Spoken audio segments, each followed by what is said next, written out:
नमस्कार, मी संघमित्रा आणि विषय हार्ड आहे या यूट्यूब चॅनलवर आपल्या सर्वांचं स्वागत। यावर्षी पाऊस पडणार नाही। जून महिना कोरडा गेला आणि जुलै महिनाही तसाच जाणार। खरं तर ग्रामीण भागात असं मानलं जातं की ज्या वर्षी जांभूळ हे पीक जास्त प्रमाणात विक्रीस येतं तेव्हा पाऊस पडत नाही। अगदी याचप्रमाणे जूनमध्ये पाऊस पडला नाही आणि जुलैमध्येही पाऊस पडणार नाही अशी मानसिकता होती। आणि यामध्ये भर म्हणजे हवामान विभागानेही असाच अंदाज वर्तवला होता की यंदा पाऊस पडणार आहे, परंतु आज चुकीचे ठरवत जुलै महिन्यामध्ये पावसानं जोरदार हजेरी लावली। आता मुंबईमध्ये मुसळधार पाऊस सुरू आहे। वसई विरारमध्ये पूरस्थिती निर्माण झाली, ज्यामुळे रेस्क्यू ऑपरेशन राबवावे लागत आहे आणि कोल्हापूरमध्येही मुसळधार पाऊस सुरू असून बंधारे पाण्याखाली गेले। तिथंही रेस्क्यू ऑपरेशन राबवावे लागत आहेत आणि पंचगंगा नदीच्या पाणी पातळीतही वाढ झाली। आता या सर्वांमध्ये 5 जुलै आणि 6 जुलै हे धोक्याचे अलर्ट देण्यात आले। 2 दिवस धोक्याचे आहेत असं हवामान विभागाने सांगितलंय। आता सध्या आता वेगवेगळ्या जिल्ह्यामध्ये अलर्ट देण्यात आले। आता कोणत्या जिल्ह्यामध्ये पावसामुळे कशी परिस्थिती आहे, पावसाची सध्या जिल्ह्यामध्ये काय परिस्थिती आहे आणि कोणते अलर्ट देण्यात आलेत हे सर्व आपण या व्हिडिओच्या माध्यमातून जाणून घेणार आहोत। सर्वात आधी बोलूयात मुंबई शहर आणि उपनगराबद्दल।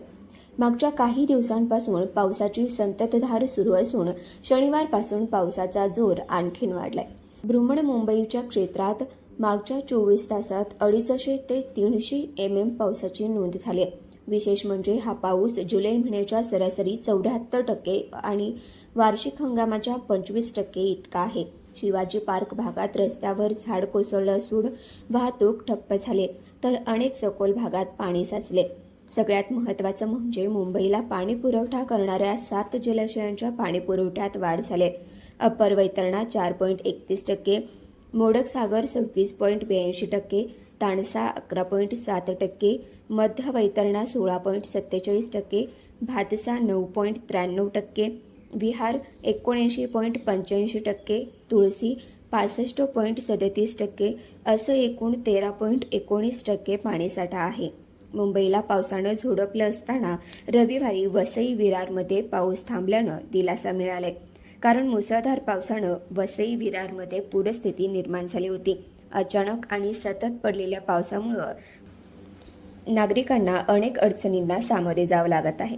प्रशासनानं एकत्रितपणे काम करून एकूण 222 नागरिकांना सुरक्षित स्थळी हलवलं, तर राजावळी भागात पुराच्या पाण्यात पोहत असताना 55 वर्षीय ती बेपत्ता झाले।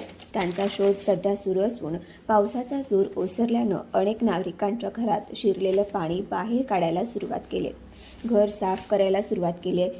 पूरस्थिती इतकी भयंकर होती की स्थानिक तरुणांना लाईफ जॅकेट घालून स्थानिकांना वाचवण्याचं प्रशिक्षण देण्यात आलं।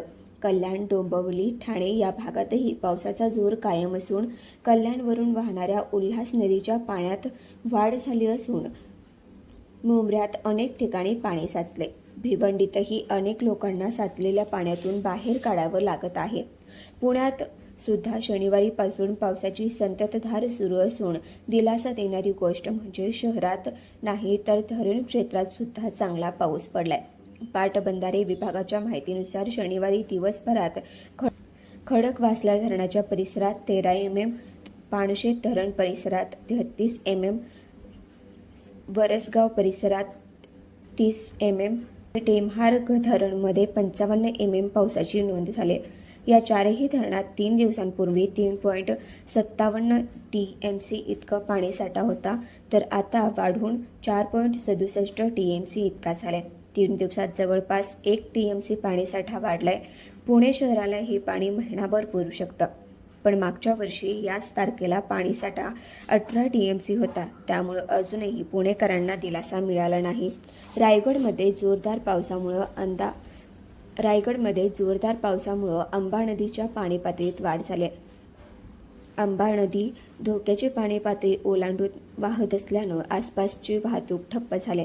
पावसाचा जोर इतका आहे की भात शेतीमध्ये पाणी जाऊन रोपं कुजून जाण्याची भीती व्यक्त केली जाते। मुसळधार पावसामुळे नदी पात्र सोडून वाहत असल्यानं काही गावांचा संपर्क तुटला आहे। कोल्हापुरातही मुसळधार पाऊस सुरू असून मागील 2 दिवसांपासून पावसाचा जोर वाढल्यानं पंचगंगा नदीच्या पाणी पातळीत 9 फुटांनी वाढ झाली. शहरातील एकूण 20 बंधारे पाण्याखाली गेली असून अतिवृष्टीचा इशारा दिल्यानं कोल्हापुरात एनडीआरएफचं पथक दाखल झालंय.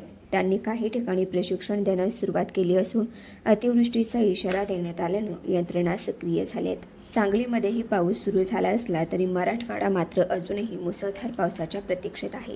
संभाजीनगर जिल्ह्यात मागच्या 24 तासात 6.3 mm, जालना 3.1 mm, बीडमध्ये 4.9 mm, तर लातूरमध्ये 3.6 mm, धाराशिवमध्ये 3 mm, नांदेड 11 mm आणि परभणीमध्ये 3.9 mm, हिंगोलीमध्ये 3.8 mm. मराठवाड्यात एकूण 5.6 mm पाऊस झालाय. आत्तापर्यंत एकूण 134 mm पाऊस पडणे अपेक्षित असताना फक्त 113 mm पाऊस झालाय. पण रविवारी सकाळपासून पावसानं काही जिल्ह्यात जोर पकडला. आता धोक्याचा इशारा घाटमाथा यांना ऑरेंज अलर्ट देण्यात आलाय. इतकंच नाही तर संपूर्ण महाराष्ट्राला रेड अलर्ट देण्यात आलाय. रविवारी आणि सोमवारी मुंबईतील समुद्रकिनारी उंच लाटा धडकणार असून समुद्रकिनाऱ्यावर न जाण्याचं आवाहन करण्यात येते.